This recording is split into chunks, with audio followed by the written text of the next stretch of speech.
mu Uganda ng'alwogeddeko naye n'akulaga nti no talumanyi ne weebuuza family kijavaamu okitegedde tikati gwe omuzadde ali eyo azadde omwana omunayuganda oba atuta omwana omunayuganda ng'akyali muto n'otamu equippinga with the language naye ng'ate okimanyi there's a chance agenda kujja mu Uganda oba omukoze service oba disservice kubanga olutuuka wano agenda tulaga nti tamanyi Uganda lwe luseke bamukuba oluseke bamubbe ku buli kimu ne sodo w'olukumi bamutunze nnya amala akumewo gamba omwana wange tadda Uganda because they don't understand Luganda because you're okay with your kids not knowing Luganda mwekubeko mu mitima bannange mulowoozeeko nti yes luzungu but omwana ali ebweru nga abeera mu family y'Abannayuganda nga tamanyi Luganda bw'aba tamanyi lulimi lwe ku muzungu that is a stupid person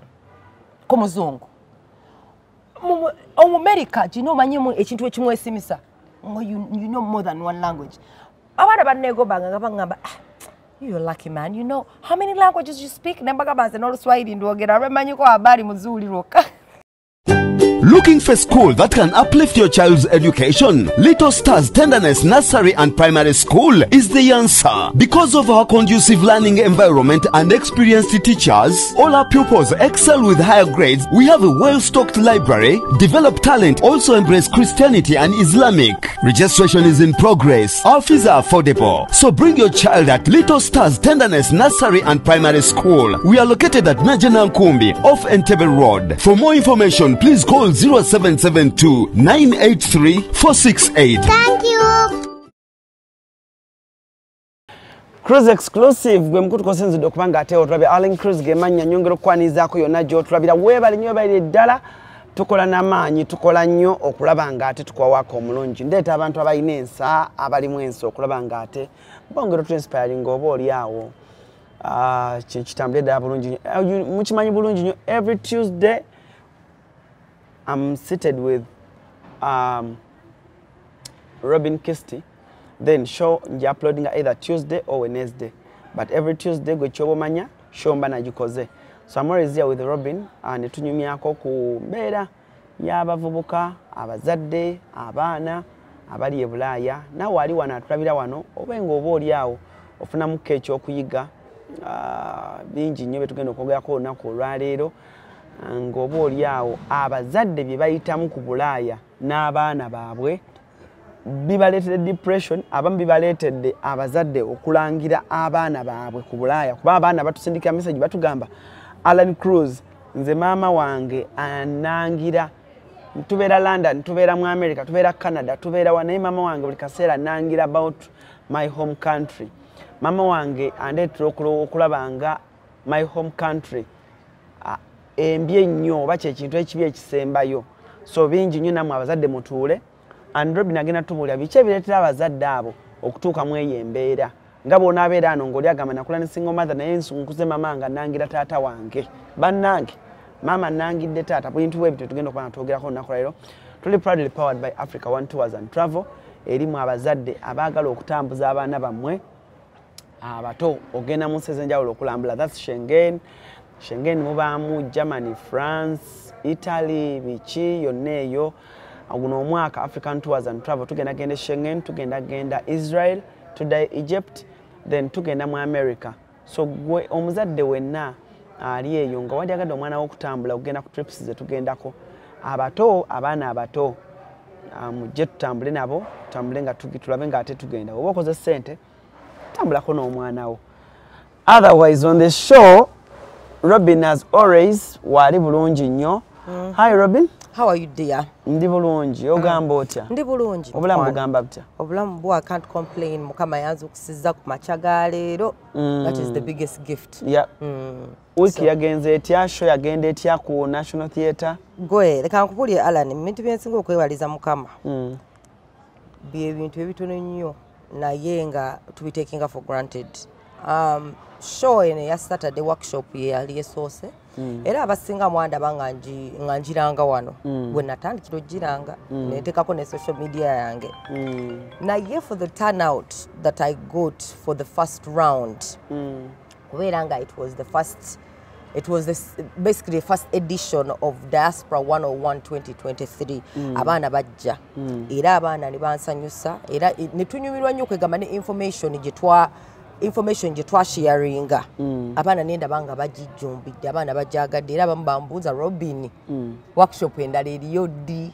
So kati n'olwekyo njagala okwebaza bonna ababadde abareaching out abasasudde abamu ne batashowinga na tubale planning ogikola every end of the month. Ng'omwezi gugwako. Ndowooza tuba tuyinza okuskipingamu ng'omwezi gumu for advertising purposes kubanga gikino twasinga really kitandika mu January mwenyini weeks 3 naye for the online, for just an online presence something, it was a big deal for those people who came out. Era abantu beebuuza bano bonna babadde ba online koffe ye ne bagamba waliwo omuntu eyalangidde eddala ebyadda yakoze wano omuzannyo gwe naye omudabolinze n'abantu abajja ate nga muntu munene.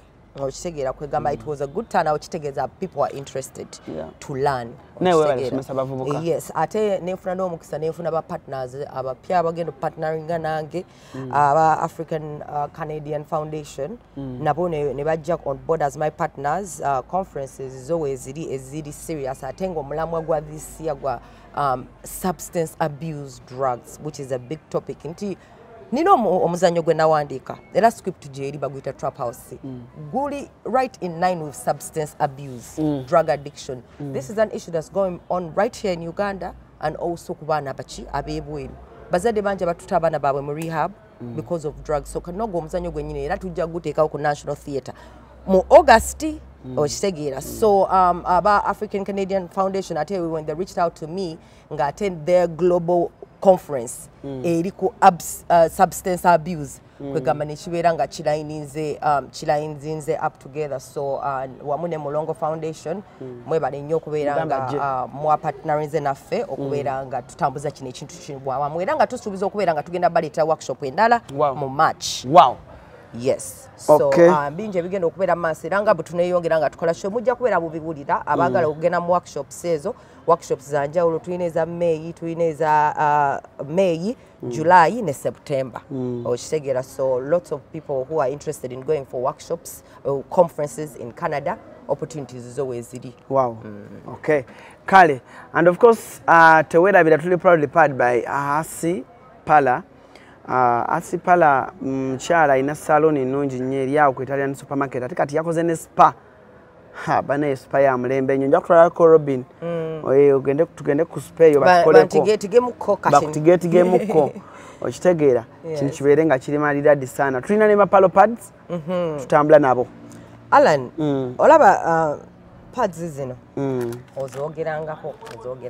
Naye one thing I've realized ffe ng'abakyala omanyi ekintu ekisinga otunyiiza mu mwezi kyekintu ekikwatagana na kino epozi periods za buli mwezi. Ffe tusasula omusolo gwa period buli mwezi okimanyi pads zisasula omusolo okitegeera sinti zonna zikolebwa wano Uganda. Ne pads I think Museveni yagamba pads tebazijjaako gundi musolo tebazijjaako musolo. That's what I heard. Ati tetumanyi ffe tulaba bulabi musolo price emu naye kati bwera ne padding eno musolo balaga especially that first day and second day heavy flow nga mubimanyi okitegeera. So me I would really advise ladies, you see these regular ones that we have, it's just like a flat thing. And if you don't have a biker inside, if you don't have a biker inside to hold your knickers together, you can have a leak. First show them. So me, as far as I've been seeing these, I think this is such a good. Very well wrapped. Very well wrapped. Kapali ekisingo kyemudde nkugamba ekyagundi ekya leak. This is a pant. Segera ekyenkugamba nti olina okuteeka mu biker. Kati wano ne bwoba tutadde mu biker. Gibalage bulungi. Kali nga kadaipa k'abaana bulungi nnyo naye kali very light okitegeera. Cotton. Those olaba munda. And one thing about these, they expand as whatever goes in there. I don't want to say because you know, but it expands kwegamba and the feeling of cotton. You don't feel wetness when you're wearing it. Okitegeera. So I would really advise people to wear this. Kubanga. So tewetaaga biker, right? Kubanga you're holding the pad in place. Wali Our knickers are not tight. And ya bangambe bayina sizes zonna. Our knickers are not tight. They can just be tight here. But some of us don't really have big booties like others. And even if you have a big booty, my friend, if it's a knicker, you can get a leak with that one. But this one is very compacted, so I would really advise people to really try these ones. Otherwise, you're fine. Fine. I'm just grateful for the new year. Show your fair, reason why I'm grateful for the new year, kubanga, from when we started doing this show, I feel like there's so many people's lives we have changed. Twina abantu betuzibudde amaaso. Twina abantu ate betulabiza another angle of things. Engeri gye babadde batagirabamu. Era every time you upload, new people, banange, Robini, ALLANCRUZ, n'abalabe banange, mukipingo nga mukole ekintu ekyo, banange show nungi nnyo. So I'm really just grateful for this year that kubanga I know this year we're going to teach them way more things. This is bigger than us. Okay, now Robin, waliwo omwana yansindikidde message nangamba, please Alan, don't play my voice on air, but njagala otugambire ku bazadde baffe ab'e Bulaaya abaatuleeta e Bulaaya basusse okutulangira. Abazadde abali e Bulaaya mususse okulangira abaana bammwe be mwatwala e Bulaaya, abamu be muzaalidde ku Bulaaya. Robin, abaana bagamba nti maama bw'omunyiiza, I'll take you back to Africa. I'll take you back to Uganda. Kyafuuka kivumo. Abamu bakuliddeyo tebajjangako Uganda. Ne batuukayo ne bagamba, oba Uganda eyo oba waliyo ki? Abamu be baatwalanga bakulu ne bamugamba, gwe nno zannya nja kutikka nkuzze e Kampala. Abamu edda, I remember when I was younger in London, nga bazadde abamu bagamba, bw'olikako emmere ku sowaani, you're leaving food on the plate. They're starving kids in Africa not eating food. Toka gwoli wano ogirese ku sowaani. So you always think, so I guess everyone in Africa is poor, they're just starving. Kakati abaana ne baŋŋamba tugambire ku Robin atubuulire ku nsonga. Lwaki ki ekituusa omuzadde okulangira omwana ku Bulaaya? Ki ekituusa omuzadde ku stage eyo? N'ekirala abazadde bakikomye kuba abaana bibaluma. I think that they are damaging them. Tutandikirawo Robin. Lwaki abazadde e Bulaaya bakola ekintu ekyo? Balangira abaana, bw'okola kino nja kuzaayo e Uganda. Nigeria, I'll take you back to Niger. Omuna Kenya, I'll take you back to Nairobi. Nina omwana gwe nalaba ku TikTok okwo bakola content ne maama we. Nina omwana gwe nalaba ku TikTok okwo bakola content ne maama we. Ye yayiga Oluswayiri lwa maama we, ne yayiga mu bigambo bikambwe byokka. Takupiga. Nja kukuba. Naffe abaana abato kati ekintu ky'Oluganda kibasooka okuyiga wadde babeera eri ebweru, kibasooka okuyiga nja kukuba, which means I'll beat you. Nja kusuna amatu. That is an insult. Takupiga. Nja kukuba. Naffe abaana abato kati ekintu ky'Oluganda kibasooka okuyiga wadde babeera eri ebweru, kibasooka okuyiga nja kukuba, which means I'll beat you. Nja kusuna amatu. That is an insult. That like omuzungu talina nakitegeera nti nobukase ogw'omu mwana tojja mukuba. Tekikirizibwa. Kitegeeza omwana oli mu traumatizinga. Obaye abaana b'ebweru eri nabo baliko embeera kyova nti no boyina bogerera mu Luganda. Nti ekigambo ky'Oluzungu in case bali mu kumonitoringa. Ekigambo ky'Oluzungu omuntu aba akitegeera. Kati ate abazadde beeri era kyetukola. Ffe kyetukola. Tuwogerera nnyo abaana baffe Oluganda kati waliwo mubeera mu bantu. Ng'omwana misbehavinga kubanga bakimanyi nti no tosobola mukubira mu bantu. Oshegeera naye kati fa Nigeria kati Uganda kati nga Romero yakolanga lwa stubbornness nga nyinza okukwata mu saati y'omwo munda mu jacket n'empitamu ne musuna kulunga gwinjo kuwogwe sinikamanyo balemetegeera naye nga omukutte balaba nakola kyokoze naye gwe ng'omunyolera wano mpola African mothers tukikola kubanga omwana ayinza okufuukira ekizibu mu public abaana beeri kubanga amateeka g'abaana mwezi ensi gakiyitiriza nti omwana akula n'amanya nti nonze sigambwako okitegeera kati ng'abaana balina abazadde balina defenses ez'enjawulo ze bakozesa okitegeera omuzadde yenna akimanyi nti okugamba omwana nti ngenda kwejjako okutwali mu Africa amanyi kigenda mumutiisa okitegeera kyatamanya nti natalina bad image gya painting of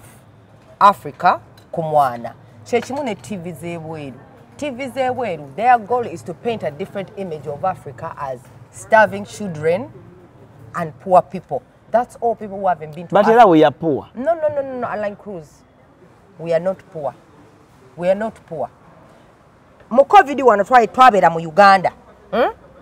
Ne Uganda eno gye bayita poor. Nyinza okubala abantu abafa enjala. Baali babale ku ngalo zino muga Katonda alani. Mu Uganda muno mwe tuli. Omuntu asobola okugenda n'owanula n'effene. N'owanula epaapaali wadde siriryo. N'owanula omuyembe wakiri osibwa ku biyombe obubisi n'otafa. Tetuli baavu. It's a mindset that has been installed in these people's minds that Africa is all about poor people, kids with mu America. Nze nakula e London e UK kyanyamba nali mbeera ke Uganda nga manyi Uganda is not all about poor people. Okitegeera kubanga nze nali pride somera boarding school. Wano ku Hasi Beauty Parlor tuli bakafulu mu kulabirira n'okuyooyoota ensusu. Tukola facial ne tukupepeta ka face ne kawawera ng'aka baby. Tusiba n'okukola enviiri mu buli musono songa mu kukola pedicure ne manicure tuwe kansa. Tusala enviiri mu buli musono ate bwe kituuka mu kukola makeup tetumanyiiyo mulala. Tuli muyenga ku Tank Hill Road okulira na Italian supermarket mu basement. Essimu tuli ku noti 726 682 953. Teweerabira saluni egenda okujjayo bulungi bwo n'ekitiibwa kyo ye Hasi Beauty Parlor, a world of beauty. Nga tusoma okitegeera nga we're not seeing whatever image that they are portraying. Naye when natuuka eri ng'omanyi obulango bwendaba ku TV Oxfam is nga tinga bonoolaba Red Cross. It is an international it's an international organization. Ekunganyiza sente. It's an organization bwe ekunganyiza sente bantu ba Africa. Oxfam kati oyinza okubeera ku TV e UK ng'olaba TV oli ku bibyo. Obulango ne bujja. Akalawo nkaja. Please give $1 a month to the poor children struggling in Africa, dying of poverty and hunger every day. Ne batekamu akayimba ka psychologically of feeling ng'abaana ba Africa ddala bonna bali ku street enswera ne bakulaga obufaananyi ng'enswera zibali mu nnyindo. Kati gwe ng'omwana omuto bw'okula nga buli lunaku olaba kalanga ako. Tojja kutya Africa. Kati oli tajja kugamba nti no bino ebifaananyi bye bakulaga biva mu Uganda oba biva Nigeria oba biva Somalia. Gwomanyi kigambo kimu Africa. So I'll take you back to Africa. Yay. They've generalized Africa because now omwana alaba TV e Bulaaya. Bamulaga nti Africa eri poor, Africa mbi. Emunze nagenda mu America. Kankubuli twalina kutwali ku students panel. Genda maaso. African student panel nga nakayingira ku PS College. Kati African student panel kitegeeza bakwata abaana fa international student ne tutuula ku desk nga abaana abazungu America bali eri abasomera ku ssomero lyaffe. Bali eri batubuuza ebibuuzo about Africa.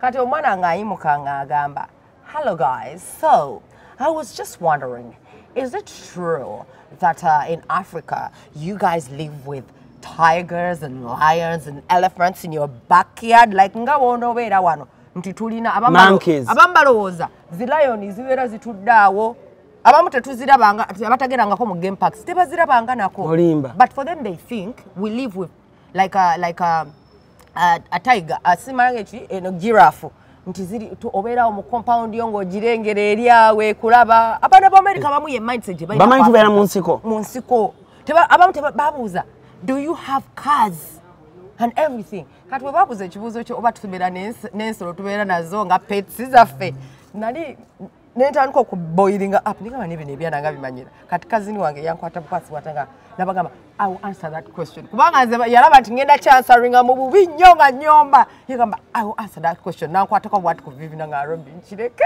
kubanga nze ati ye n'abaddamu atya omanyi kye yabaddamu kubanga oli omwana asasa yagamba actually yes. You know, my pet is a tiger, and when you know the elephants, they fetch our water. And she said that then after she laughed. Of course not, guys. You should go and visit Africa and be more informed, because that's such a stupid question for an African like me. Omwana yali muzungu yali abuuza. Oh, mu America. Kati ate omwana mu America yali muzungu yali abuuza. Yali muzungu. Naye mayi omwana gwa babuuza mu pano. Mulimu kazini wange muwala Betcam ya Unia. Twagenda fena twasoma kisolo lyerimu. Kati Betcam ya anti wange. Kubanga oyo Unia. Tata we ali ku family ya tata wange, ali mu family ya tata wange. Kati oli omwana mumbeja, mwana wa mulodi. Ngomubuuzo baba Bera nansolo. Ochegera yawasakera no basekerera. Ekitegeza Robin on topic impanvu. Ekitegeza image etandikira ku bazadde. No, sina bazadde bokka, etandikira ku nsi yennyini gy'olimu. Tine boba wava Uganda ng'obadde oli mwana mutungazi nagenda myaka 13. Nze already nali mbaddeko Uganda, nsomedde mu masomero, ntegedde Uganda kiki naye era nga sina wide picture gye ndabye of Uganda kubanga nali nkyali mwana muto. Okitegeera, just boarding school home. Watugenze koko fido dido bakushira tunukulaba fireworks awo wenkoma Kampala sigitegeera. Okitegeera. So kati naawe bw'ogendeyo ng'oli 13 n'obeera nga over time, this is what is installed in your mind. You're being brainwashed. You're being brainwashed daily. Kalango kalaba buli lunaku. Now ojja ku hating Africa. Ojagamba I'm privileged to be in the UK. Mama wange yali okanandeeta kubanga mama Africa erabika mbi. Kyokanga nawe wabeerayo naye olwokuba this is something that obulango. TV is put there to manipulate people. Amawulire 100%, well, let me say 90% of the ebintu byebalaga ku mawulire about Africa. See, not just Africa, I'm telling you generally. And a topic in nene, there's an image that is portrayed about Africa because the Abazungu, they want to show people that Africa is bad, but then they are here stealing resources from here because Africa is one of the richest, it's the richest continent. But why is it that the white people make it seem like it's the poorest? Waliwo omulamwa gwe baliko batriangle okuditaringa kyokka abazadde ne mwongerako okulaga regimu gye muli mu kuzaala kyokka kati gwe Munnayuganda avudde mu Uganda okulidde Uganda osomedde Uganda naye olwokuba ogenze ebweru olabye nti systems zanjawulo olimu amaalo gammwe agage Masaka ago kale munansonyiwa nti se ab'e Masaka bonna balina amaalo neŋŋamba kale tukikozesa nnyo aza tambat ovudde n'amaalo go oba ovuddeyo Kabera Maido oba ovudde wa wonna w'ovudde Mitiana n'amaalo go wonna gy'ovudde ogenze ebweru almost olumu oluusi wattotukangana ku Kampala kati olabira ddala otuuse mu nsi ey'amaanyi n'otandika ovumirira ensi eyakuza ensi eyakubirthinga.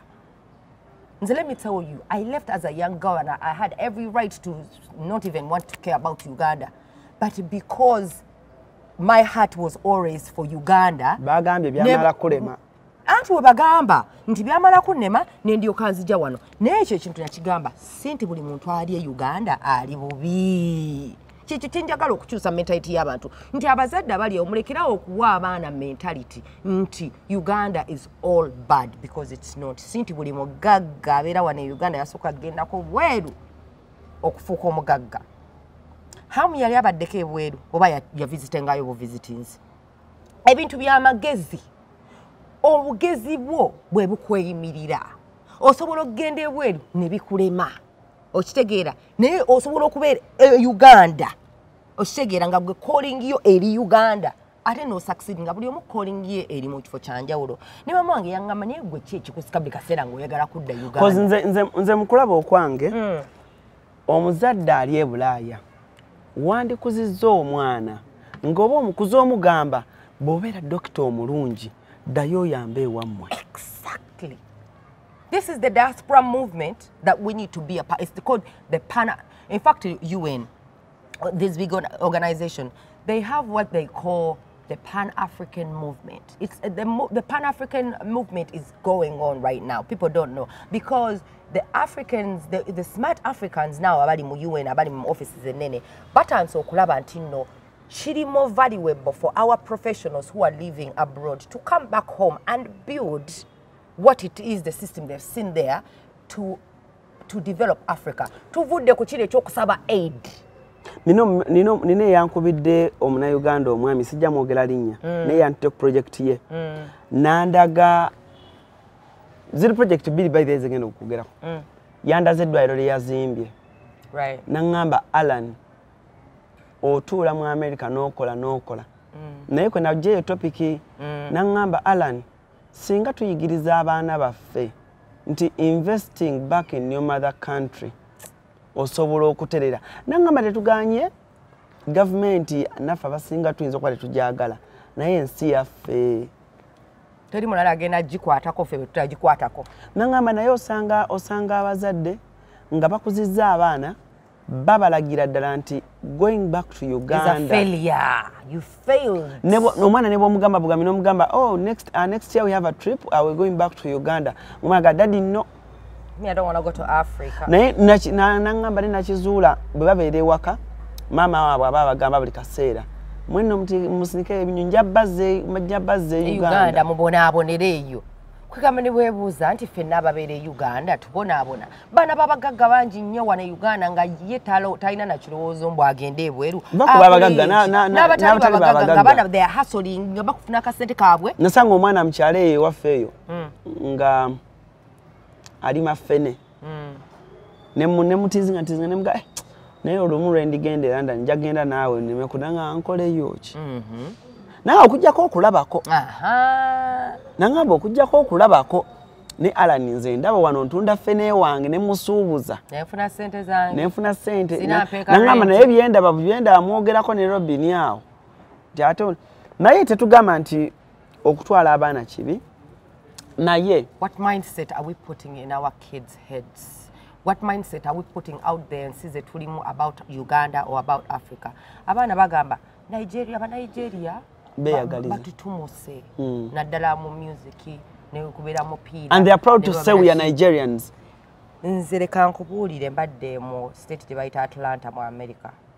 Atlanta erimu aba Nigeria bangi era abasinga ne David mwennyini amakanda gaabwe aga America gali Atlanta okitegeera erinyo mu Nigeria mungi nti waliwo street bagita Beaufort Highway buli muntu yenna ali mu Atlanta agimanya ali African kubanga street number eriko amabaala agagenda paka saawa 12 kubanga jukira America amabaala agasinga mu nsi z'ebweru gakoma saawa 8 2:45 baba bagamba last round oz'omwenge mwenda nga mufuluma kati street eriko African bars zokka naye manya basingako ba Nigeria nga bapangisiza mabaala music waabwe yakuba abalimu ba Nigeria nesi ba Nigeria kanafa aba Uganda aba Somalia aba Eritrean fera tu clubs ezimu n'aba Eritrean nabo these Ethiopians Eritreans nabo bali business minded tumubala bano mubalaba balina mabaala gaabwe kati ne Beaufort Highway eriko African clubs only nere zisingako za abakiza aba Nigeria kubanga aba Nigeria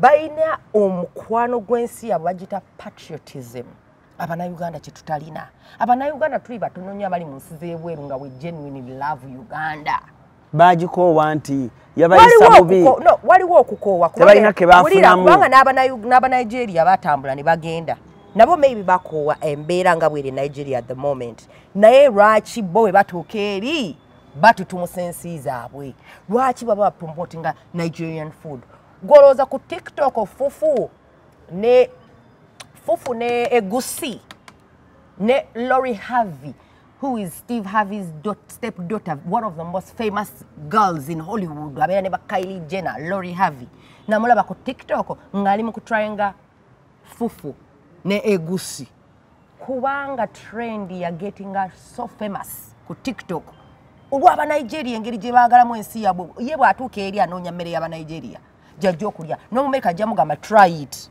okitegera kati trend negera ne becoming a big noloza ni yaji making a big eyo trend ba Nigeria kati eri omu na Uganda eri mu America akola contenting bato je bali naye nga bali best wano Uganda nga promoting mmere ya Uganda nti akawunga n'ebijanjaalo ekikomando ne Rolex amatooke jali akola content ku TikTok nga praising ati emmere ye Uganda yesinga okuuma kyokka babeereye bweru manchi basinga okunoonya banoonya amatoke ne banoonya ebinyeebwa baagala okulya emmere ye Uganda naye mubuuzi oba ova Uganda ayinza n'okutunuulya nakuba ekiiso olimba. They don't want to associate with their country when they are abroad. Omunayuganda bw'ategeera nti n'oyo omudugavu ali awo omunayuganda ajja tunula eri amuyiteko very fast oba mu supermarket. Balina emitima emibi abanayuganda tebaagaliza. Let's say for example muli mu shopping mall muli mu kaduuka k'engoye n'owuli abanayuganda nga boogera Oluganda abasinga.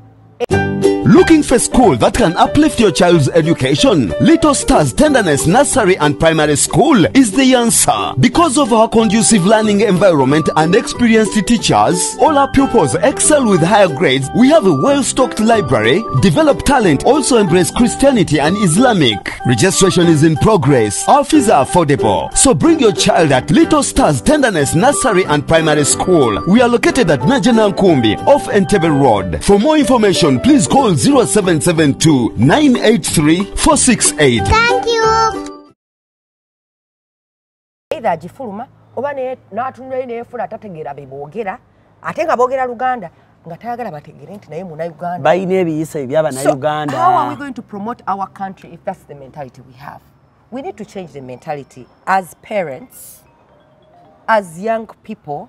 We need to change the way the world is portraying Africa. It's our turn to change that mindset within people. Nze nebakwano banga abazungu be naberanga nabo ku ssomero ngomanyi kwe mbawuliriza nga mbatirako Bobby Wine ne mbatirako Bebe Kulu ne mbatirako Eddie Kenzo kati mbandi awo lumu tuli mu byaffe bya kukiringa bayira okyo kyogeddeko ngenda kikuleetera nange we nakiraba kati omwana omu bamuyita Hunter muzungu Hunter ye he's a gypsy mayiba gypsy be bana abana abagala nnyo outdoors byebitoye kati Hunter lumu bwe nabamuliza Bebe Kulu ne Bobby Wine ne baani ba radio and Wizo kati lumu tuba tukirinze byaffe najja natekako oluyimba lwa Bebe Kulu Mama Africa oba I love Africa oluyimba lwa Africa kati nanga oh mama oba Africa something about Bebe Kulu did something about Africa nga yogera ku Africa omwana nalundetera nanga nalu playinga nanga Robin do you know who this is?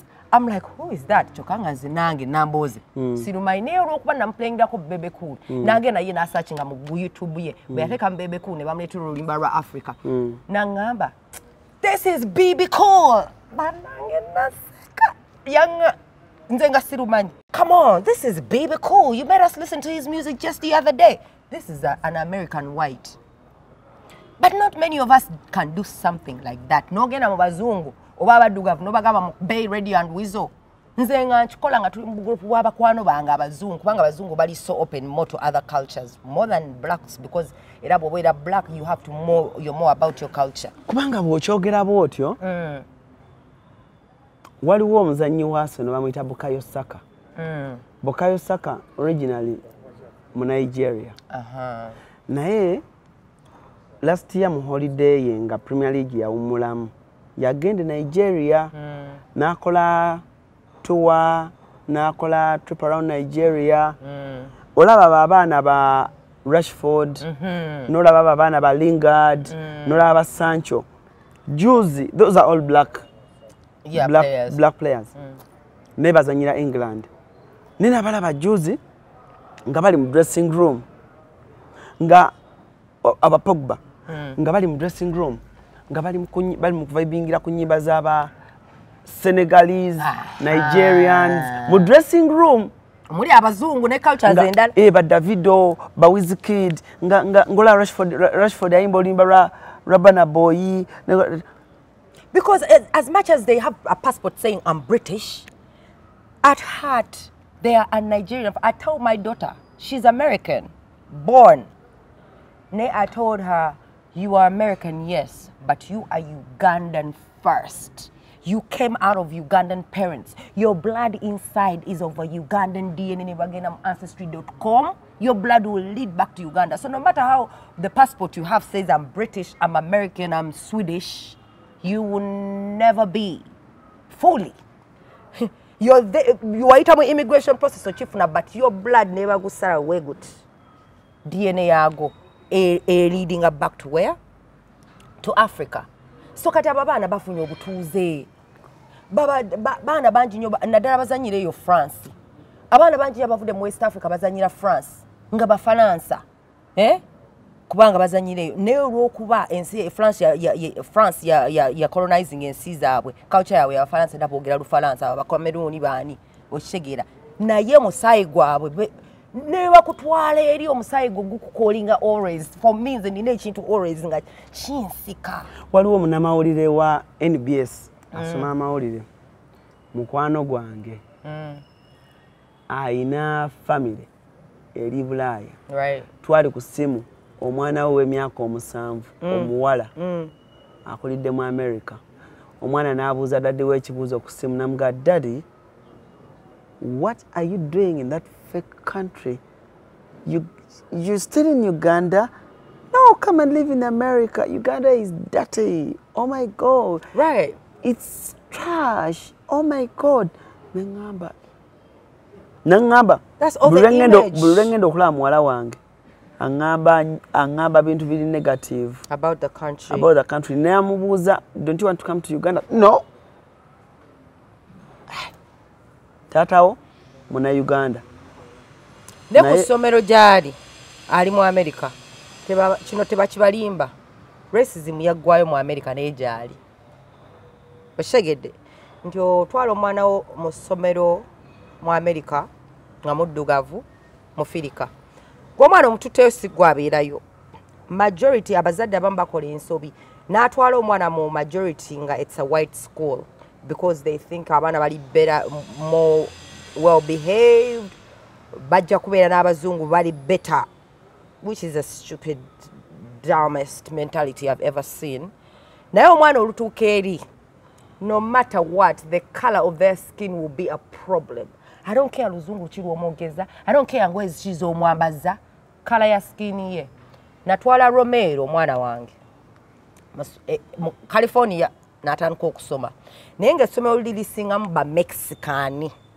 era abasinga mu valley abannayuganda gye babeera eyo California abasinga ba Mexican kubanga jukira LA used to be a Mexican province kati aba ANC eyo state eringanga Mexico mulimu aba Mexicans bangi nnyo naye mutabani wange myaka emeka nno 5-6 ayingidde essomero naye his first week omwana omu Mexican n'amubuulinga yamuwandulira amalusu mu toilet n'amusindika talina kyamukoze naye olw'okuba Romeo is a good looking boy and he's very friendly so when he came natandika okumakinga friends with other people naddala ate ye obuwala bumwagala nnyo mukakalavu bukakeeru kaana kato tokandagangako naye Romeo nja kulaga naye Romeo n'amakinga friends I think quickly kati abaana abamu ng'avudde mu family maybe already guvumirira aba Africans black people ndowooza alaba ka Romeo kange kali graceful kali happy mwana mu bathroom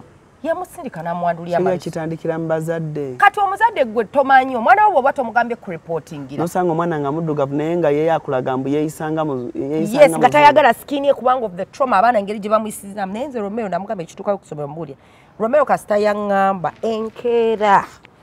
enkeera saalumamu ne nkwata omwana wange tugende wa head teacher ne mbagamba omwana wange yakatandika wano wiiki emu naye already he's being bullied how why they had to investigate the issue naye bagenda olaba nti nno omwana akikoze abaana abawerako he has behaved bo balina kye bayita behavioral problems beba abaana agakuzibwa nga tebagugamba kugukola kyegwagala ne maama wagwe gusobola omuvuma wadde guli 6 years old muzadde n'amuleka kubanga abantu bebweru system egenda ne basiriwaza omwana n'afuka boss wo ekifo kyogwe okubeera ne boss waliwo yaŋŋamba nti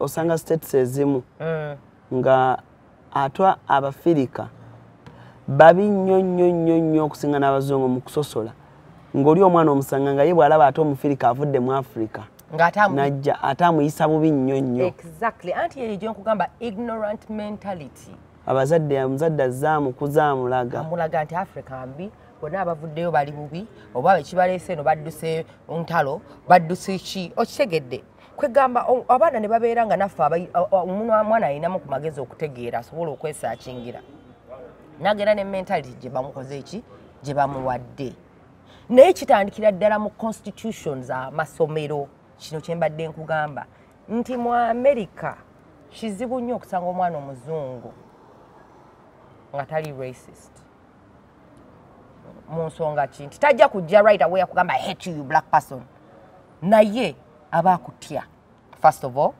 aba akulookinga down kubanga muzungu akuze generations and generations amanyi ti abazungu bakozesaako abaddugavu nga basireevu bamanyi history ya slavery bamanyi bwavaawa bamanyi abaddugavu twavaawa kati ne bw'obanga oli muzungu nga tewagala kubeera racist kikuliramu okitegedde nabo mentality abaana gye balina ti omuddugavu ali biro kubanga basomye history ekintu kye basinga okusomesa ye slaves slave trade kubanga bagala obbalaga nti mu syllabus kikyalimu kibasomesa kati racism alivaawo ddi naye babeera nga it's not legal but omuntu omuzungu always will look down on a black person kyovala ntino n'aba African Americans bennyini be baatwala mu nsi yaabwe tebamanyi nawa gye baava bali mu America bajjajja baabwe be baazimba America naye era tebabaagala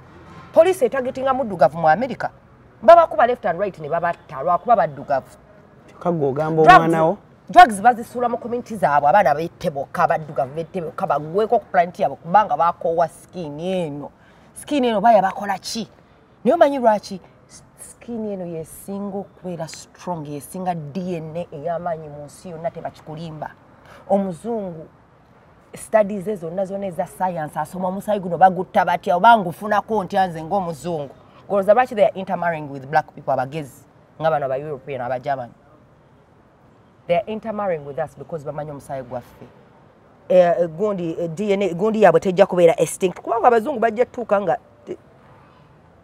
embeera z'ensi tezikyabafavoringa nakugambako nti omuzungu avunda akyali ku nsi fetwakolanga mu nursing home ng'omukadde omutuukako olw'okuba asiiba atudde ng'akabina kafunye bed sore nga kazzeemu ekituli nga katandise okuvunda olw'okuba atudde for so long tekisobola kutuukawo ku mukadde muddugavu nandabiranga omuddugavu nendabirira n'omuzungu naye ng'akabina k'omuzungu katandika okuvunda ng'akyali mulamu skini yaabwe mbi nnyo eno we bakaddiwa oba olaba emisiwa gyonna ogwa green ogwa red kyotasobola kulaba ku muddugavu ne bw'aba akaddiye atya buli kimu kiri intact mulimu so kati skini eno y'amaanyi kati banyiivu gye tuli naye naffe it's not our problem okitegera continent yaffe ngagga golooza lwaki buli kye bakola kututta basobole okubba ebyaffe ebiri muno so lwaki tokuza mwana wo ng'omulaga obulungi bw'ensi eno nti nno kino kyekigenda okuendinga racism because if us black people African people we love ourselves deeply you cannot love yourself deeply if they've told you that where you come from is a shithole country like Trump called them. Trump yazita shithole countries. Ekitegeeza oli ono abazadde abakuza abawala baabwe n'amugamba ogeza n'ondeeta omusajja omuna Uganda wano. Oli serious? Aga Katonda. Don't bring me those African men. Tondeeta musajja muna Uganda. Muzungu. Waliwo abaana bagamba nze sidiringa. Ffe kati nze leka nkubuulire nze nakula e UK nga tetwagala kwemanyiza bulenzi buna Uganda. Ng'akalenzi akana Uganda bwe kakwanako oyinza okukasoza n'olusoozo ssemasoozo olukomeeri. Ng'okagaza kikalunkupe. Nga tulaba bwebu worst bwonna webusinga n'okulabika obubiri ate tulabye ku ba mixed race abalimu aba Jamaica tulabye abaliko black and white tulabyeko ku bazungu tulabyeko ku ba Mexican tulabyeko ku ba Lebanese kati ng'akana Uganda okagaza ki ne nze namboze era benzaddemu abaana twali baana bato nga tuli ignorant naffe kyokka nga naffe excitement. No, it is you're trying to fit in where you don't instead of being comfortable of who you are within the environment you're in. Oshegera, trying to be a chameleon is okay in wano ku Hasi Beauty Parlor tuli bakafulu mu kulabirira n'okuyoyota ensusu tukola facial ne tukupepeta ka face ne kawawera nga aka baby tusiba n'okola enviiri mu buli musono songa mu kukola pedicure ne manicure tuwe kansa tusala enviiri mu buli musono ate bwe kituuka mu kukola makeup tetumanyiyo mulala tuli muyenga ku Tank Hill Road okulira na Italian supermarket mu basement esimu tuli ku noti 72 682 953 teweerabira saluni egenda okujjayo bulungi bwo n'ekitiibwa kyo ye Hasi Beauty Parlor, a world of beauty. For adaptability, but it is not okay to brainwash yourself and pretend like you're not from there because it's brainwash. You're Ugandan, but you want to pretend like you're not Ugandan and you brainwash yourself just because? No, you can be a chameleon to adapt, like you learn the accent and you speak like them, which is okay, so that way you fit in better, they won't bully you. Don't speak like this, but as much as you speak like this and that, you always have to tell them where you're from. They have to know. This your belonging, Jehovah, it is the most important thing to you. No sango mwana omuna Uganda nina makaga omukyala genda mu London. Abaana be abato. Yeah? Abaana abana Uganda abato like 12. 12 years. Omwana ngamba. Tell me about Idi Amin. Against UK. Hey. Tell me about Idi Amin. Namugamba. Do you know Bobi Wine? No. Do you know Museveni? No. Do you know Ssaabasajja Kabaka? Who is that? But do you know why they know Idi Amin? Because in the UK, right? Goloza abayindi bonna bali UK. Bavaawo abasinga. Aba? Abayindi abali UK. Sima. Be bava wano. Idi Amin tojjukira kyewa. Story ya Idi Amin yabagoba. Naye omwana wa 12 nga tamanyi na kifa Kampala. Anti kati ekyo kyenkubuulira nti image. Again, it goes back with the brainwash and the image painted. Ebweru n'ogenda n'obagamba omuntu omukuluko n'omugamba I'm from Uganda. The first thing they will tell you, Idi Amin aga Katonda mu ggulu. Because that's what they know in history, that this was such a bad man. He sent the Indians away, gave them 22 days, and some of them died in the river, threw themselves in the river. Some of them who were able, they migrated to the UK or surrounding countries, Kenya, whatever. Ochegera kyatuukawo. Kati in history, kyekyo ekintu kyokka kyebamanyi kubanga kibi. Okitegedde. Kati bo tebasobola kwogera ku kintu nga ndebise Kabaka Mwanga be yakolera abazungu nga bazze ku Afirika. Baze mu Uganda ebe tebasobola history tebasobola mubabulira kubanga mulungi omuntu yenna akuzeeko amanyi story ya Idi Amin mu nsi yonna Idi Amin kye yakola because baziyita atrocities. All they know is the atrocities and not the goodness of whatever happened for the Ugandan people after that. I'm not saying what he did was good, that I commend it, but research deeper into why that happened. Oshegera kati abaana omuntu yene yasomaka eyo story agimanyi naye ate tebasobola kumanya stories nyingi because naffe nyini tetufaayo ku sharinga stories ennungi n'abantu abali eri n'abaana abafa abanditambuza emboozi kubanga kati nze mu baana mu generation eyange bayinza okukubulya mbaana benkuze nabe UK bembadde nabe US abalowooza nga nze tulinganga basatu ku 100 tinze njagala kudda Uganda nzimbe Uganda nyingire ne politics. Kati nze nabuuka kitegedde nze ndi omu ku babuufu kubanga nayiga kye nayiga amagezi nagabba we nagabba kati buildinga what's next because your generation cannot just to live abroad, cannot be gwengo omuntu are supposed to be a responsible citizen in whatever country or omuntu wensi. You can't just say that I'm just going to live in the UK, pay bills and die. Oshegedde. When I was in America, I could not help a single soul because I needed help. Nange nali musabi wabo budamo. Wane Uganda, siri mugagga. Ne nina family zendiisa. Oshegedde. Nina family etali emu eziwera zendiisa. Ne siri mugagga busere bwange bwenkola bwakuyiribanga omukazi bwanaayiriba. Niye olwokuba nina purpose nze ng'omuntu. Nina purpose eyokulaba ensi yaffe ng'eri better. Abavubuka bangi bina ALLANCRUZ bwe nkubuuza wajja olaba Uganda mu myaka 5 kiki oyinza okuŋŋamba oba kiki olowooza ku Uganda right now kale kankubuuze ng'ekyo kiki olowooza ku Uganda right now kyendowooza ndaba ensi ejja okuba nga yeeyagaza naye tulina okukiwaamu akaseera ng'obukulembeze obumu bukyuseemukko sijja faayo kuba mukulembeze ekyajja oba ajja but what I want change. Olonda Nonda olonda that is good naye wali okimanyi nti waliwo omuvubuka ali eyo akugamba nti nze sironda kubanga tebinkwatako ze politics simufaako. Omuvubuka oyo bwabeera ali mu myaka gyaffe oyo ye muvubuka gwempita omusiru. Omanyi lwaki? Kubanga kyenyini kyogambye ndaba ensi egenda okubeera nga yeeyagaza. Oba mutabani wange yali gyeyagaliramu oba muzzukulu naye nga nkimanyi one day lujja kutya nga Uganda eno ekyuse ng'ebintu bikyuse kubanga naye ani kati kankubuuza ekirala ani agenda ogikyusa bwe batabaffe? Nze. Exactly. Thank you for that answer because buli muvubuka ali mu myaka gyaffe alina okubeera ng'alowooza nga ffe nti nno bw'oba olengera Uganda eyeesiimisa Uganda ennungi maama wona akaddiwe agenda okufa mu myaka 5 g'olinda yagenda okukikola jjajja we yakaddiwe edda yagenda okukikola oba abaana bo bagenda okukikola no gwe alina okukikola kati bw'otulawo n'ogamba nze sijja kuvotinga kubanga batubba bubbi yeni obuluba bubba there will come a day we can vote year to year oba whatever whenever is supposed to vote but there will come a day where obululu tebajja kububba. Okitegedde? Because already it is in the people don't see that the movement is already in the process. We might not see it right now.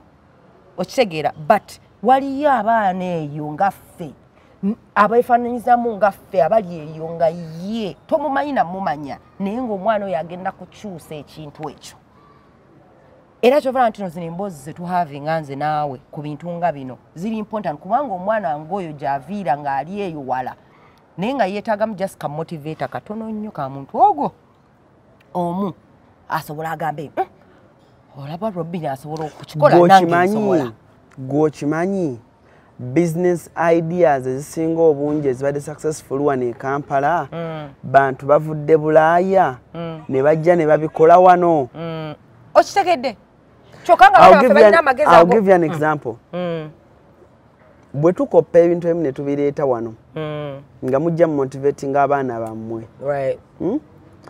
I'll give an example eri abazadde abalina abaana nga baagala nnyo creating a content. Omwana wo oluusi talina nnyo kyagenda creating abongereza oba mu America. Naye tosooga omwana wo when you go back to Africa content ali mu Africa. Okitegedde?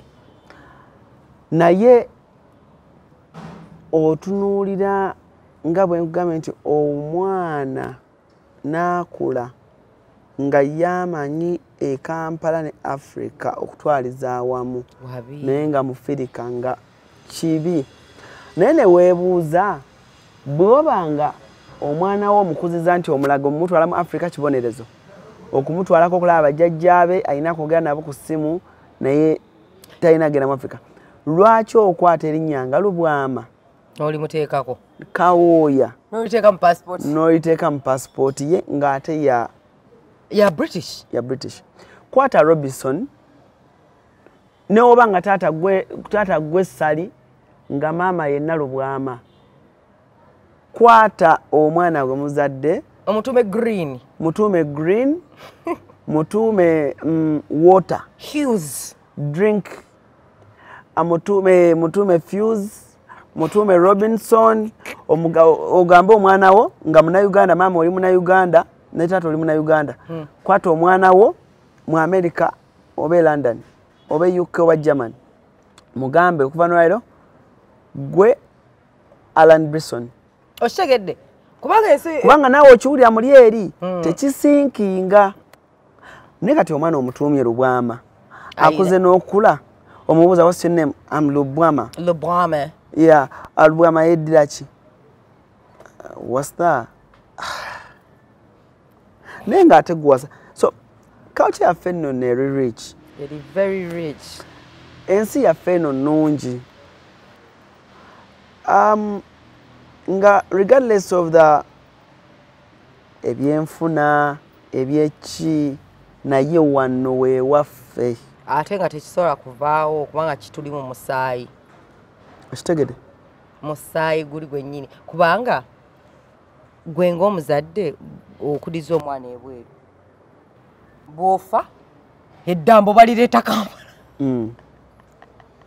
eddambo lyo eri abamu abagamba nga waliwo abagamba kati era waliwo n'abamu batandise munnange ekintu nti lese batute muzadde waabwe okumujjanjaba bw'afiira eyo baziika eyo ne beerabira ne famire eri e Uganda ebadde ejjanjaba ebadde nabo omuntu bw'afa baziika eri bagula kapoloti nga baziika eri kubanga bo mu mindset bagamba abaana baffe balira baki ku jjajja waabwe oshegera abaana baffe katumuziike wano babere nga abaana basobola okujja wano kati omwana wo omugobeddeko ddala Uganda oshegera nene jjajjawo okujja yava Uganda ng'alina ababadde naye ayina ewaabwe niyo olwokuba kati afudde of course mweba ina the right to make the decision mweba next of kin so era mugenda making a decision eri preferably for you favoringa mwabali ebweru banja ababikoze oshegera naye nze nkyemmanyi era abasinga bagala bazikawa Uganda kati bwanga okimanyi nti neyo